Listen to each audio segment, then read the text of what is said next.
Warning: this episode contains brain food that will lead to improved emotional and social intelligence.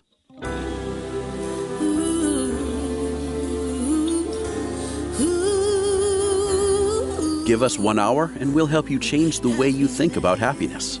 Harvesting Happiness with Lisa Cypers Kamen is fresh, optimistic, and purpose-driven media that promotes well-being from the inside out. Each week, Lisa spotlights diverse trendsetters and change agents who are the greatest contemporary thinkers and doers, devoting their lives to creating a better world in which to live. Your host, Lisa Cypers Kamen, is a widely recognized applied positive psychology expert, author, documentary filmmaker, and lecturer specializing in optimal lifestyle management. Let's get to it. Here's Lisa. Good morning, good afternoon, and good evening, wherever you are. Thanks for joining us on today's show, where you will learn about rule breakers and shift stirrers. My first guest is Dr. Francesca Gino, and this conversation originally aired in June of 2018. My guest is award-winning Harvard Business School professor and behavioral scientist Francesca Gino, who believes creative rebellion is essential to bringing joy and meaning to our lives. And we're talking about that book, Rebel Talent, Why It Pays to Break the Rules at Work and in Life. Welcome, Francesca Gino. Let's just jump right in here. I want to learn the top 10 reasons why we should become rebels. Well, first, we should become rebels because we're going to find more joy in all we do. And this is true of what we do at work, but is also true of our lives at home. So that's a reason. We'll also be ourselves. When we are often reluctant to be ourselves, at times even afraid. But by making ourselves vulnerable, we can see our contribution valued at work and our ideas spreading around. That's an important second reason. A third reason is that our life is going to have a lot of happy accident. Most of us don't give a lot of thought to fostering random encounters, but when we embrace accident, we're going to find many new sources for our ideas. Francesca, for one second, go back to that V word, because this is such a fashionable word these days, thanks to Dr. Brené Brown, vulnerability. And when you think about being vulnerable in the workplace, in the business world, out in public, oftentimes we think of being embarrassed, exposed. And what I think you're suggesting in terms of becoming a rebel is by showing that inner mushiness, we stand to gain so much more.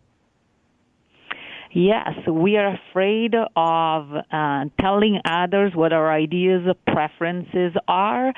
We are afraid of showing others who we are, and we have that wrong. When we do that, even if that means sometimes disclosing weaknesses or talking about our failures, others appreciate the information that we are sharing and they trust us more. So we can gain respect by making ourselves vulnerable.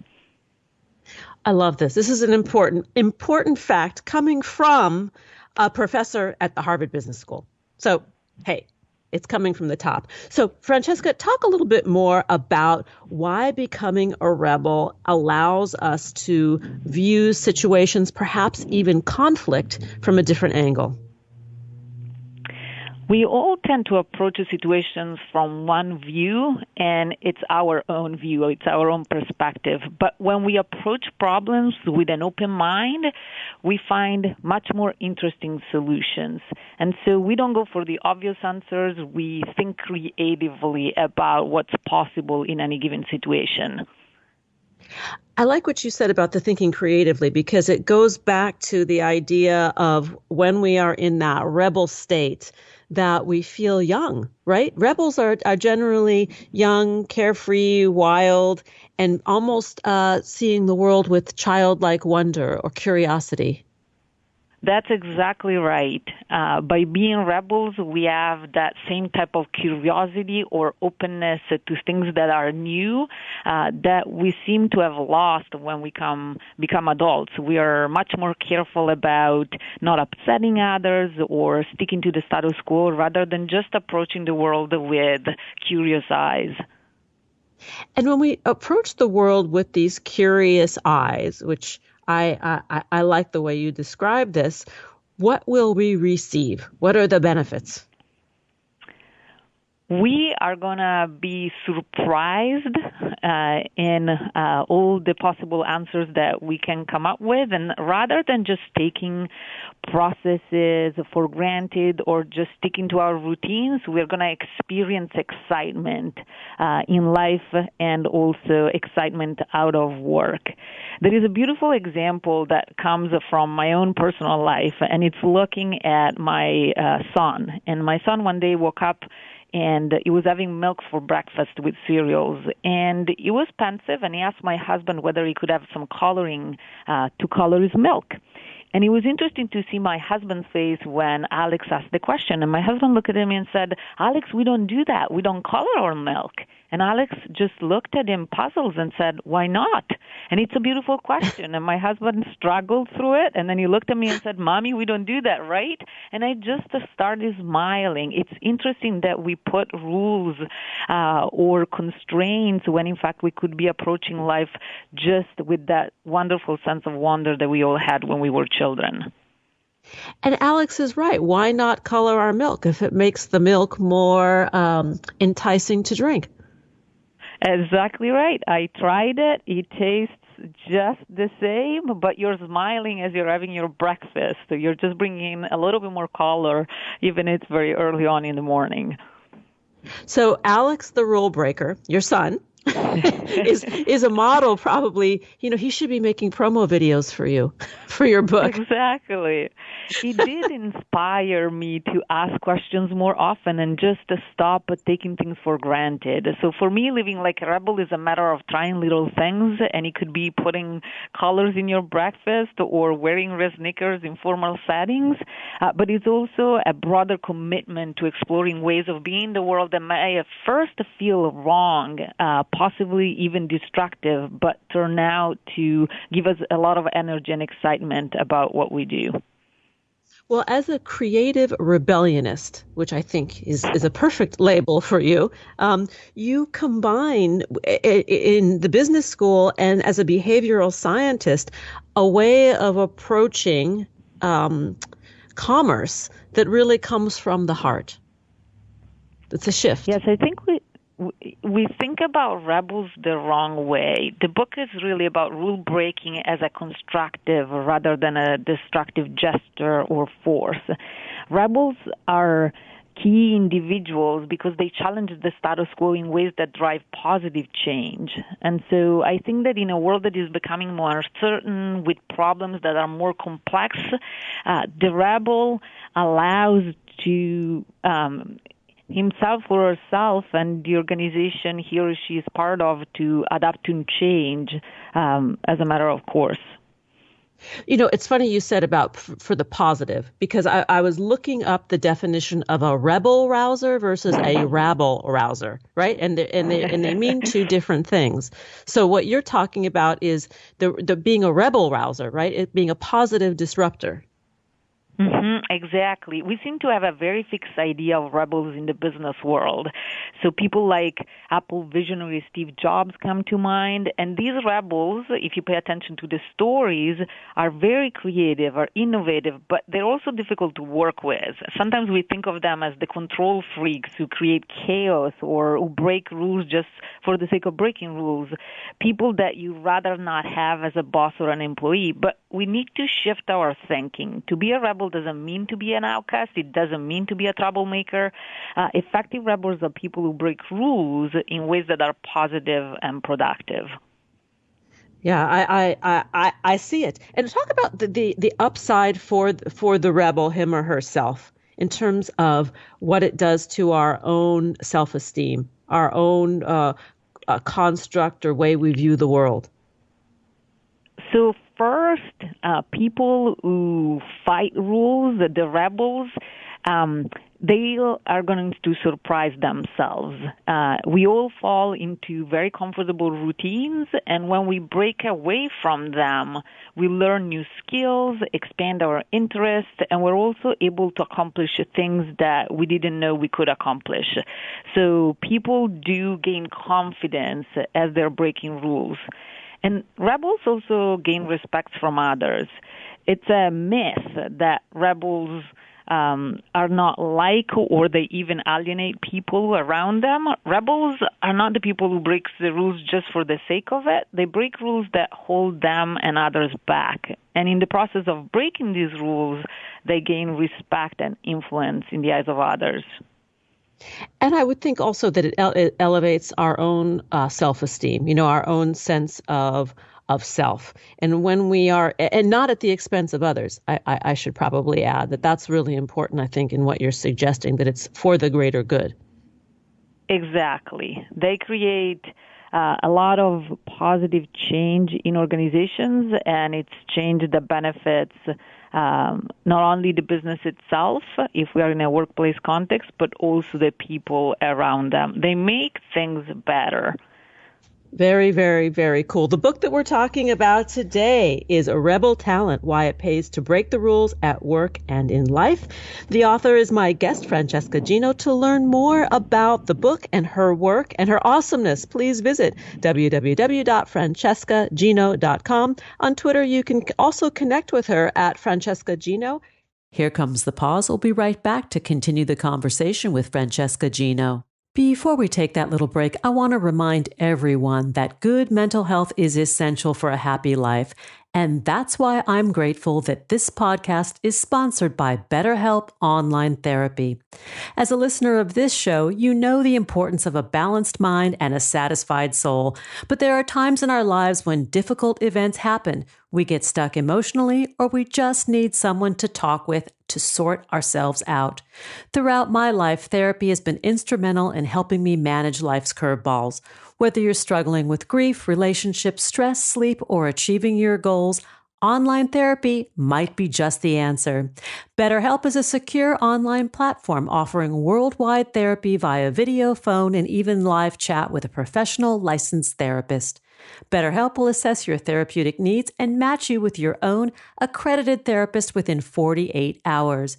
BetterHelp is time efficient and delivers therapy at your fingertips from the comfort of wherever you are, anywhere in the world. No driving, no parking, no waiting, no hassle. Log in to BetterHelp anytime to schedule sessions, send a message to your therapist, and receive thoughtful, timely responses. BetterHelp is committed to making great therapeutic matches, so it's easy and free to switch therapists if needed. The best part is that it's more affordable and convenient than traditional offline therapy, plus financial aid is available because good mental health should be available to all. Join me and more than 3 million people who have taken charge of their mental health by visiting betterhelp.com/harvestinghappiness.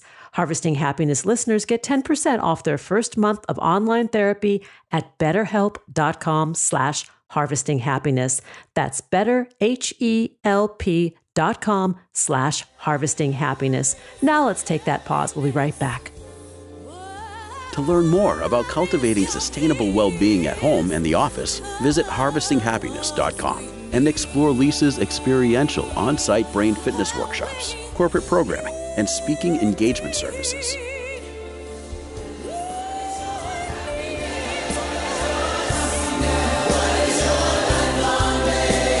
And we're back. But before we get back to it, I want to share with you a fun summer read available exclusively through Audible, one of today's show sponsors. Picture this: a laser-focused lawyer, an undercover K-pop star, an impossible love. Listen to The Comeback on Audible, written by Lily Chu and performed by Philippa Sue. When Ari comes home after a long day at her law firm, only to find an unfamiliar, gorgeous man camped out in her living room, life as she knows it begins to change, especially when she finds out the man in question is Ji-hoon Choi, aka Min, South Korea's hottest K-pop star. No big deal, right? Follow Ari's journey as she is thrust onto the world stage, not as the competent, steely lawyer she's fought so hard to become, but as the mystery woman on the arm of a man the entire world claims to know. Join the listening adventure, only available through Audible. Not a member? Not a problem. Sign up for free at audible.com and listen now. Go to audible.com/thecomeback. Once again, that's audible.com/thecomeback. Now let's get back to the show. And we're back, continuing the conversation about rule breakers and shift stirrers with my guest, Francesca Gino, and this episode originally aired in June of 2018. Let's get back to it. So, Francesca, at the break, you and I were talking briefly, and I asked you if you were feeling comfortable, and you said, well, feeling uncomfortable is a good thing. It can be a good thing. Explain that and how it relates to the rebellion, the rumble.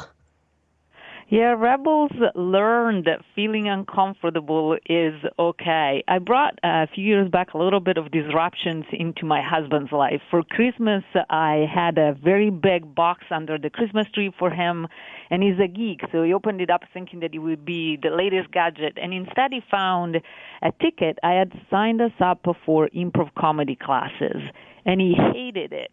And I thought it was wrong, but at the end of the first class, he did tell me explicitly that, in fact, he hated the experience.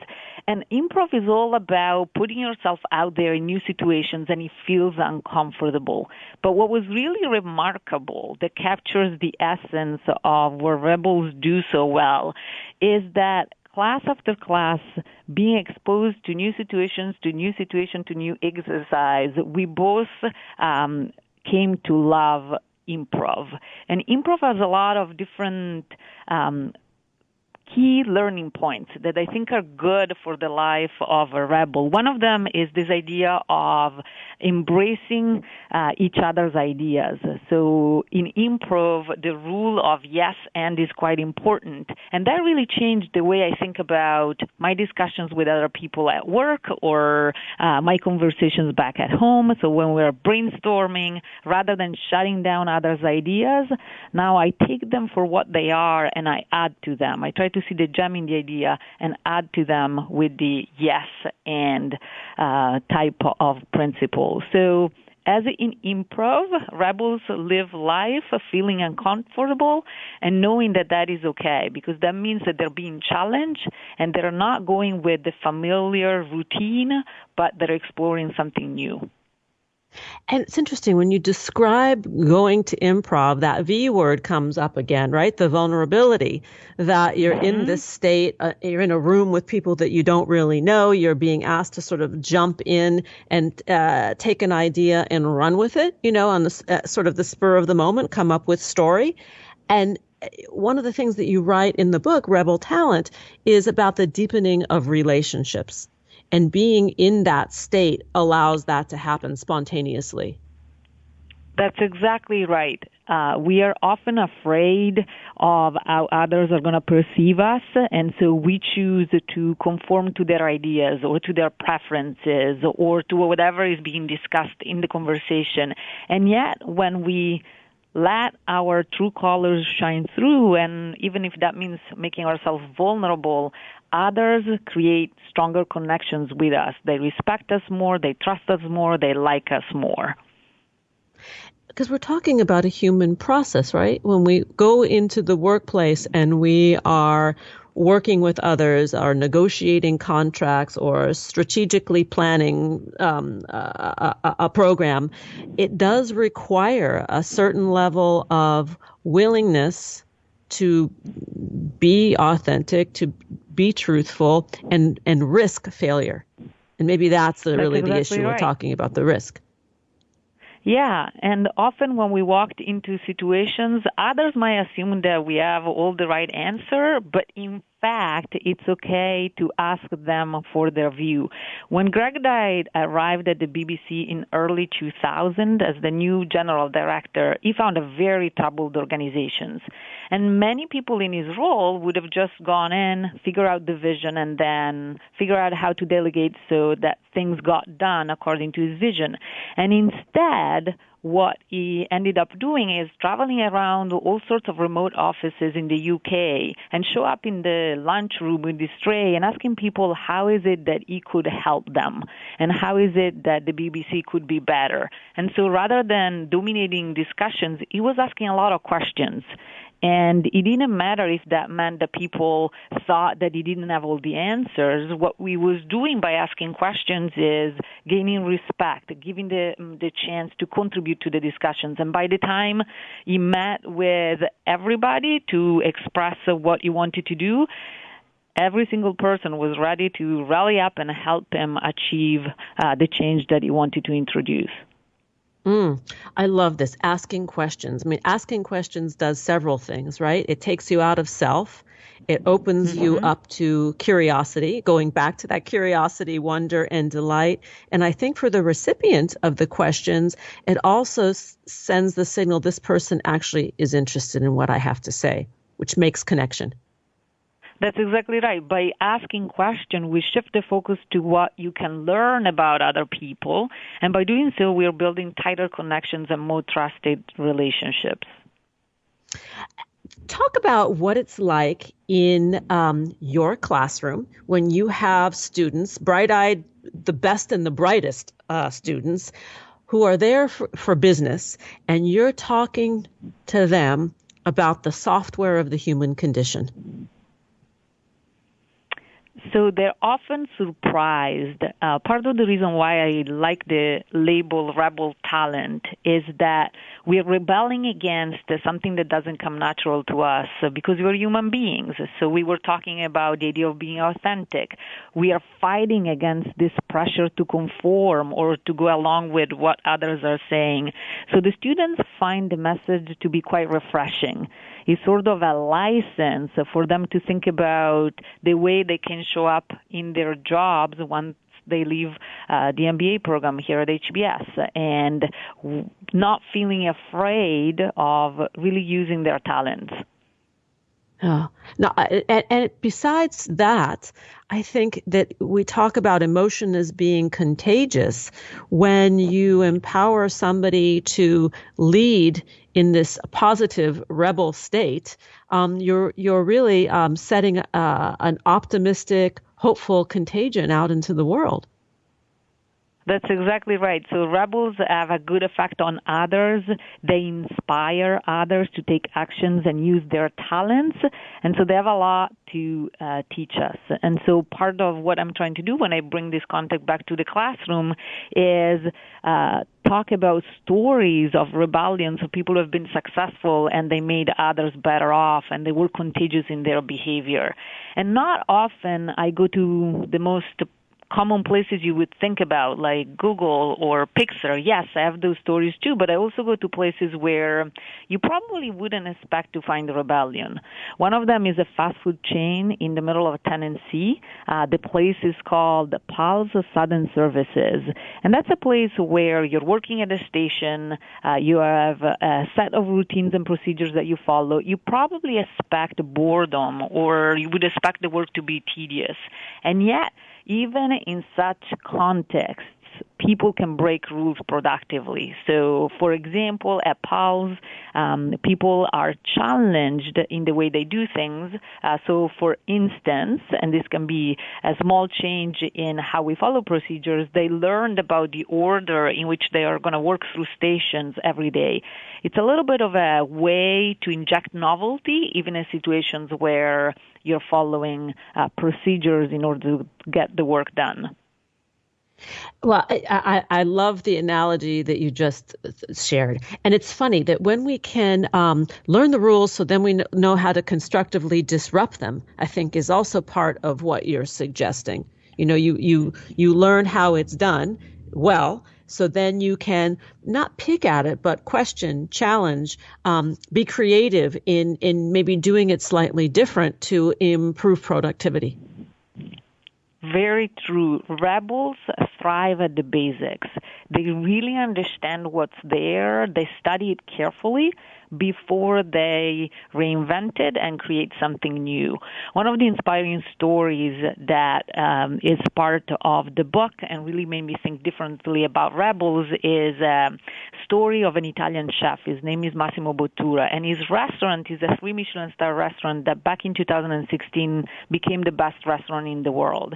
And what is curious and inspiring about Bottura is that he took very traditional recipes in a context where you really don't mess up with traditions. The Italian traditions where the recipe has been passed on for centuries.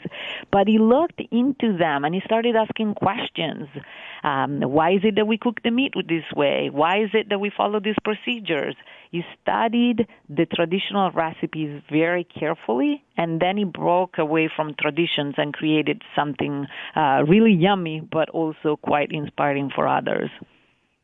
Great story. We are out of time, and I want to challenge our listeners out there to go out and be a rebel. Test what it feels like. It's not as hard as it looks, says my guest today, Francesca Gino. To learn more about her work, please visit francescagino.com. On Twitter, she can be found at Francesca Gino. And the book we're talking about today is Rebel Talent: Why It Pays to Break the Rules at Work and in Life. And Francesca, I see this as a series, to become these shift stirrers, these positive disruptors. And I'm so glad you're leading the way at Harvard Business School. Thanks for being with me on the show.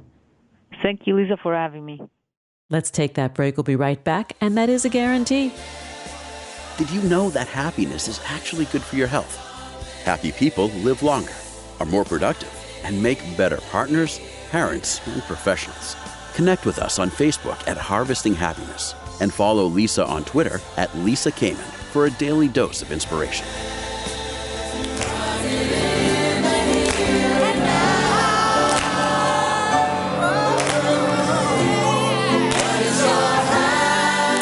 And we're back continuing the conversation about rule breakers and shift stirrers. My next guest is Aaron Dignan, and this conversation originally aired in November of 2020. His book, Brave New Work, is the new go-to manual for leaders seeking to lead their organizations to a more adaptive and human future. And I am super excited, Aaron, that you're here to talk about your new book, because it's not often, I mentioned this to you before we got started on the interview, that you see a leadership book come through, at least Harvesting Happiness, that touches on that sweet spot of humanity. Yeah, it's interesting to me too, and I think that's part of the problem, right? We're so obsessed with tuning the machine of industry that we very seldom talk about the fact that it's made up entirely of people. People with lives, problems, distractions, foibles, like humanity, like stuff. Yeah, it's messy and it's very human, and I think that's a part of it, and that's sort of that's the challenge, but it's also the potential of it, actually. I agree with you. And when you talk about the humanity of humans and how it applies to building a more successful and harmonious organization, give us a couple of examples of where the application of your theories and your work has been successful. Because you work with a lot of cool companies. Yeah, I mean, I think part of it is really just accepting the fact that we are capable of showing up differently when the environment is different, when what I call the operating system is different. And so one of my favorite metaphors to use with teams is this metaphor of the, signal controlled or the lighted intersection for a traffic stop, and then the roundabout.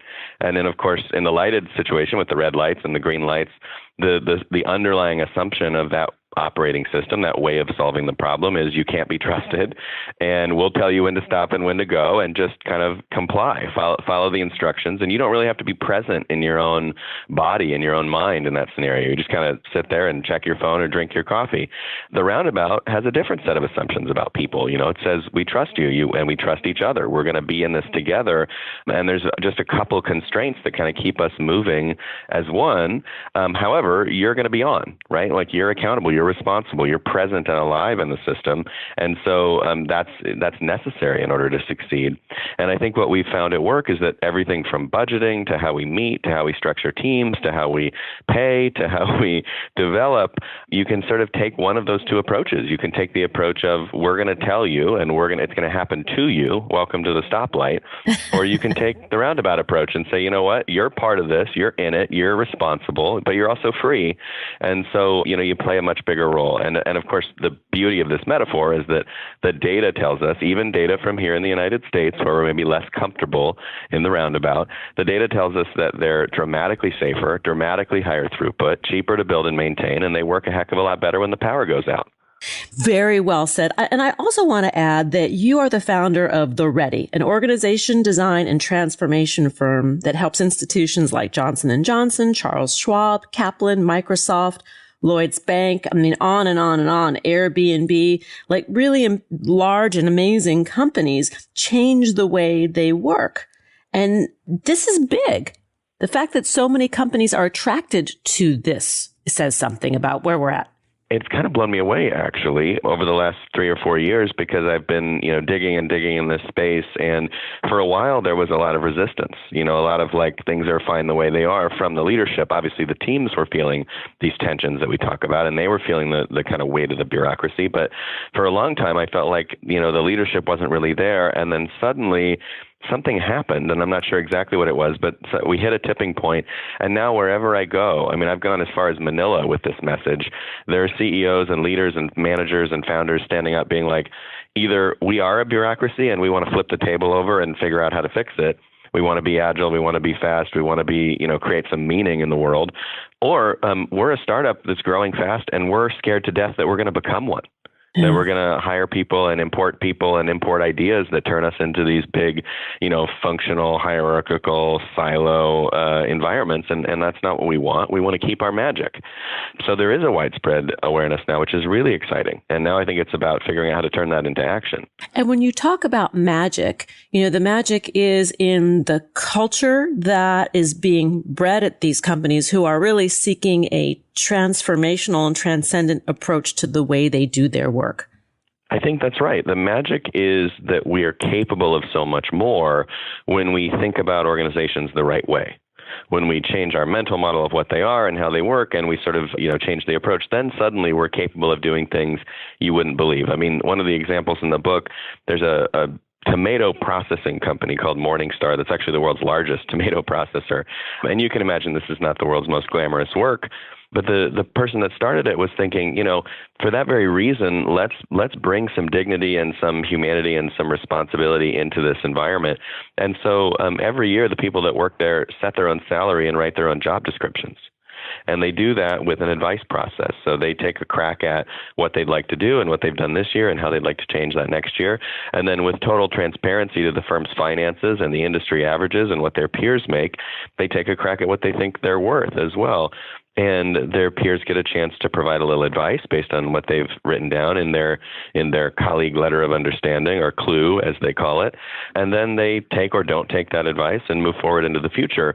And what's funny about that is, A, that company is about 10x more profitable than their category average. So it's working fine for the bean counters. B, everybody is obviously profoundly more engaged and feeling like they're being treated like an adult and like they have some autonomy and agency in the system. But what I love about it is it talks about what's possible when we change our expectations. So I'm often doing this presentation in front of MBAs and serious business leaders and people that have been doing it the old way for a long time. And when I say something like people could set their own pay, I get laughed out of the building until I say, people that pick tomatoes do this, right? Like, you have Harvard MBAs. You should be able to figure this out, And so it is really just about saying, well, wait a second, what are we capable of as a group collectively, and what could we self-manage or self-organize around, to solve? So that's what it's about. And when you talk about, in the case of the tomato company, the workers setting their own salaries, I think as humans, we're pretty aware of the value or worth of our job based upon what is required. Somebody who's picking tomatoes is not going to ask for $250,000 a year. That's right. Yeah. And I think we have this funny fear that somehow they will, right? That the X case is going to be the one that should set the policy. And one of Basecamp's founders, Jason Fried, always says, don't scar on the first cut, right? If somebody steals a book from the bookstore, don't put 15 locks on the door, right? Like, it's one incident. Don't design for the 1%. Design for the 99%, and then, figure out what to do about those edge cases. So I do feel that way about things like comp. And I also feel that one of the reasons we make bad decisions when we do is because we don't have enough information. And so a very common pattern I see is a leader will get very excited about empowerment. They'll get very excited about autonomy, and they'll grant it to everyone. But they'll forget the step of, does everyone have all the information? Do they know what's going on in the market? Do they have information about the finances? Do they have information? Is it an environment where I can get what I need? And so then people make what are seemingly bad decisions, and the leader throws up their hands and says, see, I told you, they just can't handle the responsibility. And it's like, well, it's a system, right? So you can't make one move without thinking about the others. And that's one of the reasons why I built the operating system framework that's in the book, is to think about how we do structure affects how we do authority, affects how we share information, affects how we compensate, affects how we allocate resources.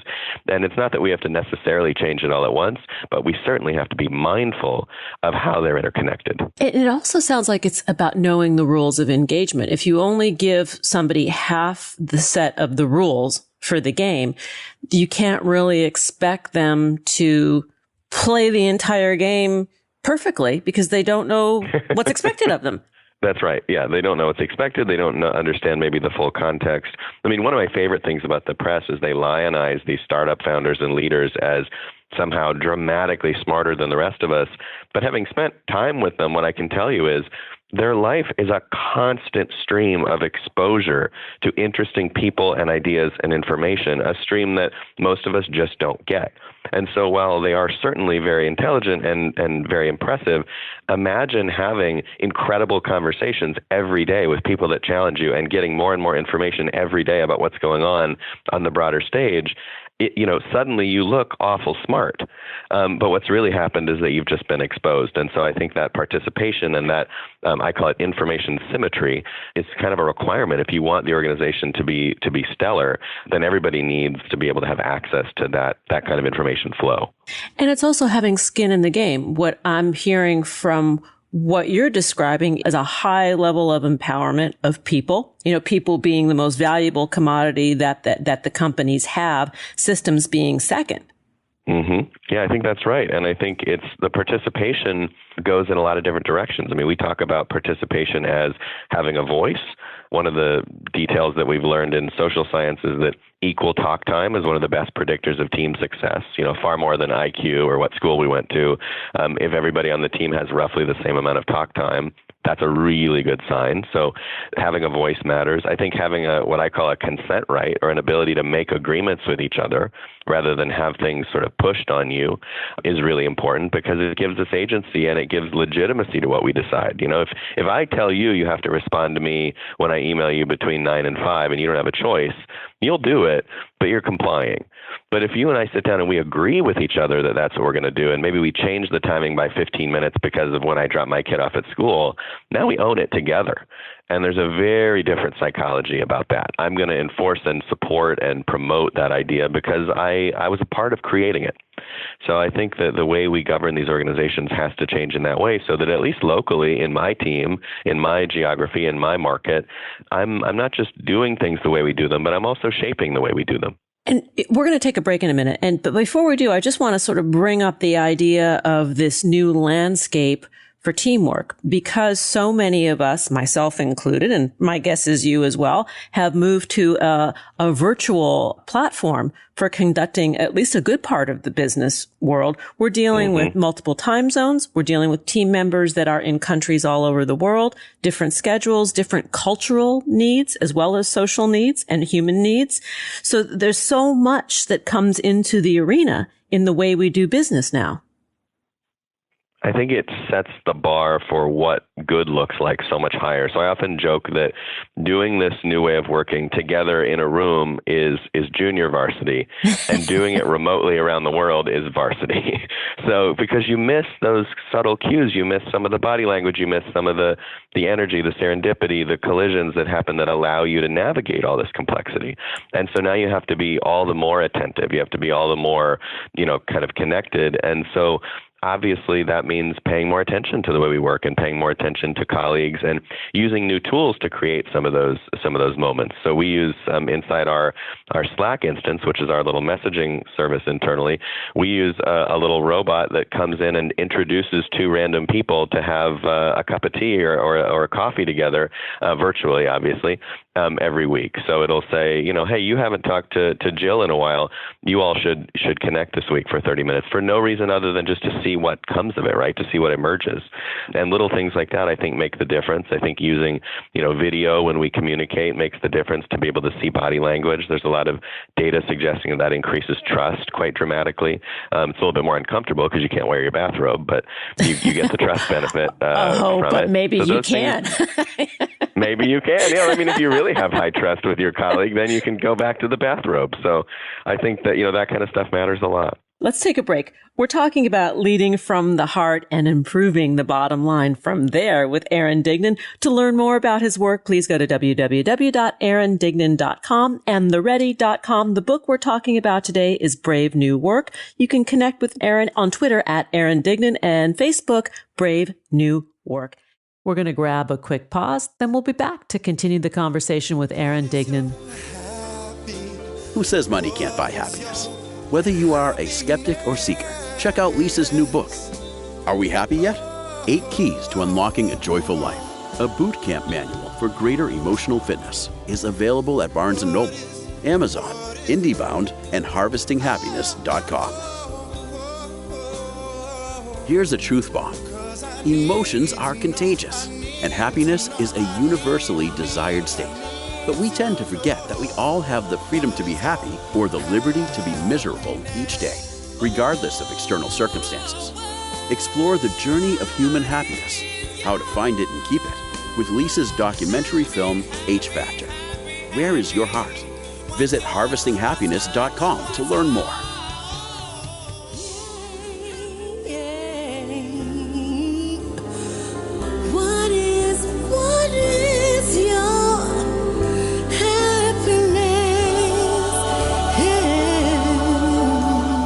We're back. Let's get back to it. We're talking with Aaron Dignan about rule breaking and shift stirring. Let's get back to that conversation that originally aired in November of 2020.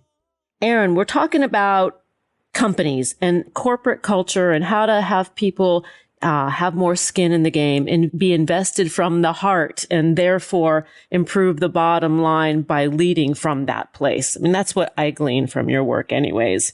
Yeah, I think that, it really is just about thinking differently about people and about organizations and the markets themselves. And the interesting collision between the two is that when we trust each other, when we show up differently, when we show up whole, when we make space for each other, then we're so much more able to navigate the complexities of the markets and of these organizations where things are changing so fast, and it can be hard to keep up. And certainly from the top, it can be impossible to try to control everything from a jump seat at the top of some big pyramid.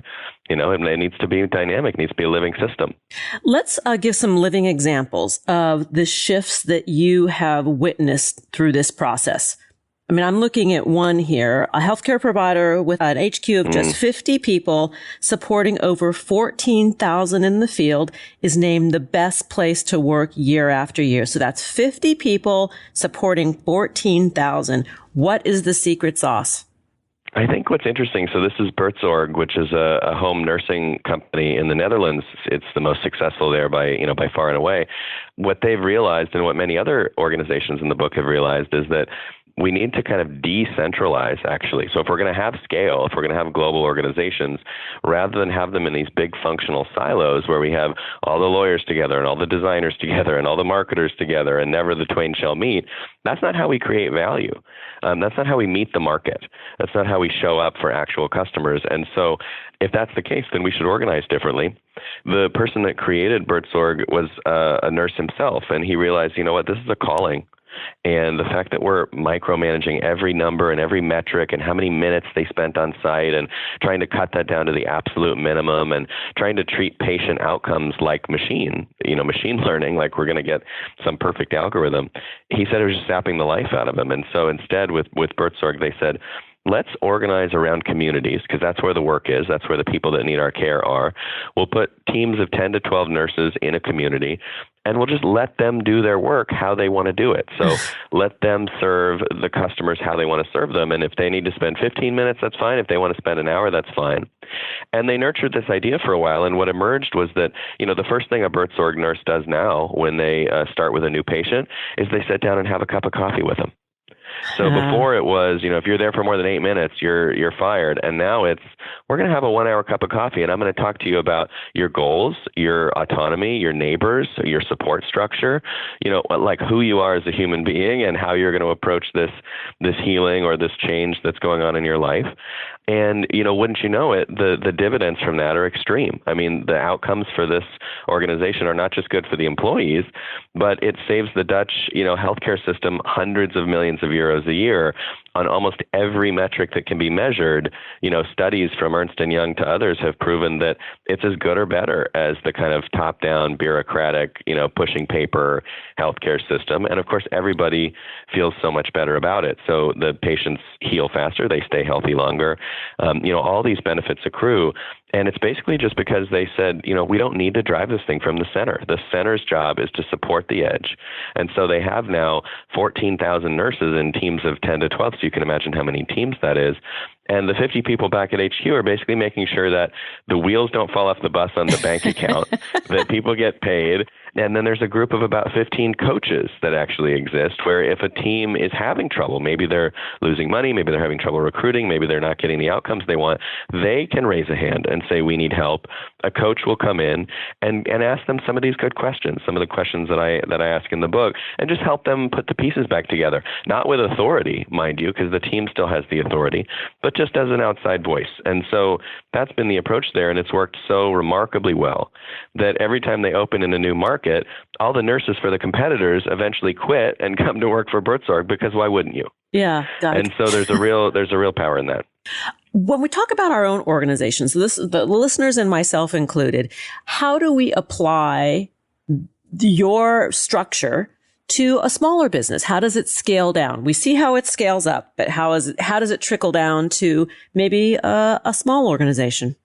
Well, the good news about a small organization is that you're probably not broken out into functional silos yet. And so you have the advantage of sitting with all these different people with all these different skills trying to get it done. And you wear many hats. I think one of the easiest things to do is don't pretend to be big. So one of the things we do very early on is where we say, I'm the CEO and you're the VP of finance, and let's see how we can divide this work. When in fact, we do wear many hats. And what I often encourage small teams to do is articulate the roles you hold. Don't think of yourself as one thing. Think of yourself as a mix of things. So I have a role mix. I'm, maybe the finance manager. I'm the cook when we do offsites. I'm the mentor to this person. I, maybe play a role on the creative team. We articulate these roles and what is their purpose and what is the sort of accountabilities around each of these roles. We build a role mix. And then as the organization evolves, we can take on roles as we grow and change. We can give away roles to others in the organization as we grow and bring others in. And so it creates this sense of fluidity and the sense that we can actually tap into our full potential as collaborators rather than putting ourselves in boxes when we totally don't need to. So I think that's one piece of it. And then the second piece is getting into the habit very early on of doing what we call in the book looping. So going from what is stopping us from doing the best work of our lives, what's the tension, what's holding us back, because there's always something. Even in an amazing team, there's always the next thing. And then figuring out, well, what's one thing we could try? So really learning how to always have a second job happening, the thing you're doing, and then how you're doing it. And using retrospectives and moments of reflection to say, all right, we just did that, the first launch, or we just opened the next store, or we just did something that was significant. What did we learn? What changed? What went well? What didn't go well? What will we do differently next time? Not to write a playbook, not to write a set of rules, but to create a kind of a consciousness within the team and to make that part of what it means to work there. And what I hear you say about consciousness is it's treating the organization as something that is organic, adaptable, fluid, and the employees and the people that contribute to this space are getting their basic needs met, right? The sort of the Maslow's hierarchy of needs, sort of that security is there, and the investment in the employee, like you matter, you're of value, we're with you, allows the employee to rise to that self-actualization, the peak of the pyramid, and transcend and be transformed. So it's give and take in both directions. I think that's right. And I think that, the needs that we have, the things that motivate us, it turns out are not money and they're, to a large extent, not, status and power, although we get hooked into those, but really just autonomy, mastery, and purpose, like Dan Pink talked about and self-determination theory talked about before him.